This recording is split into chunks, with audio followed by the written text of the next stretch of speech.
pour ñëpp jàkkaarloo yéen pour wax leen suñu xalaat ci élection yi ni mu dem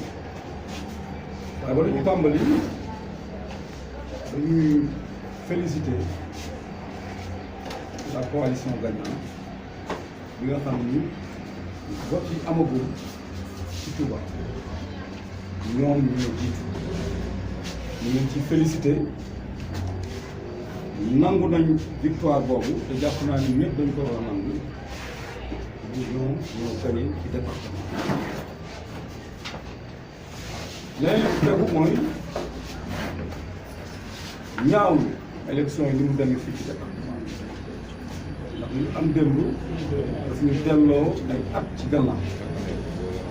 mun naa ni c'est la première fois dans l'histoire ci histoire politique du Sénégal élection yi am démb ni mu demee ci Touba mun naa ni musul am ndax dafa am manquement yu grave yu ci am li ci jiitu mooy carte électeur ñëpp seetlu nañu ni wote ni mu jafe woon ak am carte ni mu jafe woon ci Touba mun naa ni sax loolu Sénégal yëpp waaye fii li tax mu gën a garaaw mooy ñi nga xam ni amuñu woon seen carte d'identité dafa génn te ñu waroon voté ak récépissé yi dañ doon wax bureau de vote par bureau de vote parce que xamuñu woon fan la ñuy voté loolu daanaka ñu bari ay milliers de personnes voté wuñu ndax loolu parce que xamuñu parce que récépissé bi amul bureau de vote amul centre loolu doon lu garaaw garaaw ñaareelu beneen violation bi nga xam ne am na démb moo di ñëpp seet nañu Touba ba midi élection yi commencé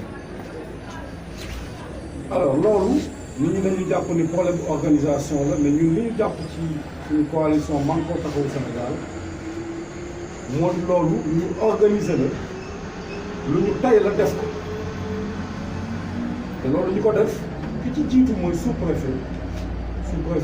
daal moom daanaka militant wu appel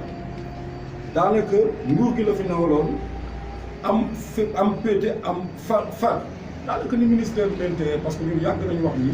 waxuma moom sax waaye ministre de l'intérieur warul organiser ay élection te tey lañ ko gën a wax te jàpp nañ ni taxawaayam fii ci Touba bokk na ci li jaxase élection donc moom jàpp nañ ni c'est quelqu'un boo xam ni il est disqualifié pour organiser des élections suñu projet parce que li xew lu garaaw la li ñu ci jublu woon mooy yéexal élection yi ba nga xam ne suñu militants yi ñëwoon war a voté donc ñu voteel xam nga jigéen bu xëy suba teel 7 heures du matin ñëw ci bureau de vote war a voté ba 5 heures 6 heures bureau de vote commencé wu léeg-léeg am na bureau de vote yoo xam ni président ba new foo am na bureau de vote yoo xam ni assesseur bi new foo am na président bureau de vote yoo xam ni sax bulletins yi newuñu fa woon dafa am ay bulletins yu manqué woon am na bureau de vote yoo xam ni sax matériel bi new foon donc loolu wax dëgg yàlla lu ñu tey la def ko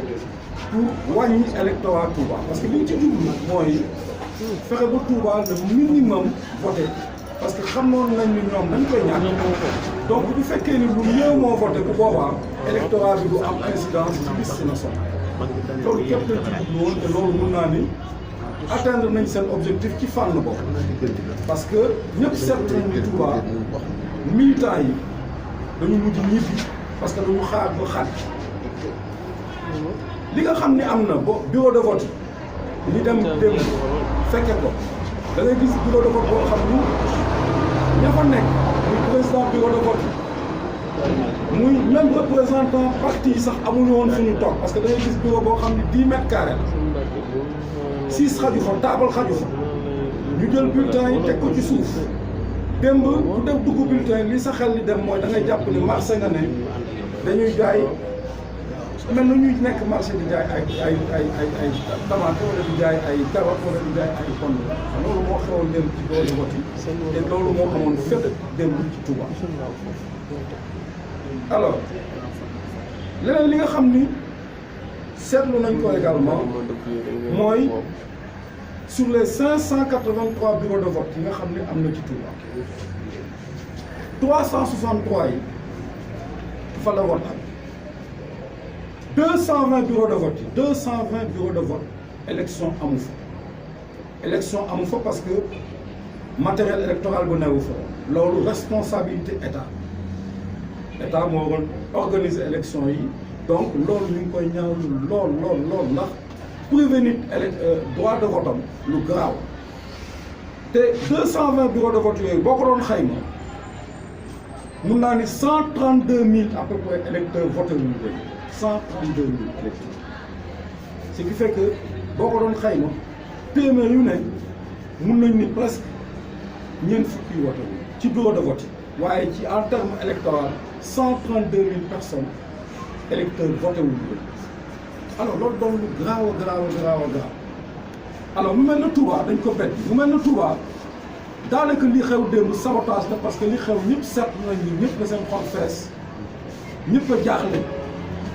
parce que li xew Touba démb dafa jéggi na moo tax ñu ni wax dëgg yàlla ñi organiser démb élection yi ay cuune lañu ñi organiser élection yi démb parce que dafa am loo xam dafa war a xew yi Sénégal mooy yaakaar ni nit ñi mun nga leen nax da ngay nax ba jàll da ngay forcer li xew démb ñëpp a ko métti en tout cas ñun man koo taxawu Sénégal ñu ngi koy métti bu baax a baax ñu ngi métti li xew démb di wax ni élection du naxante élection dafa war a jaar ci yoon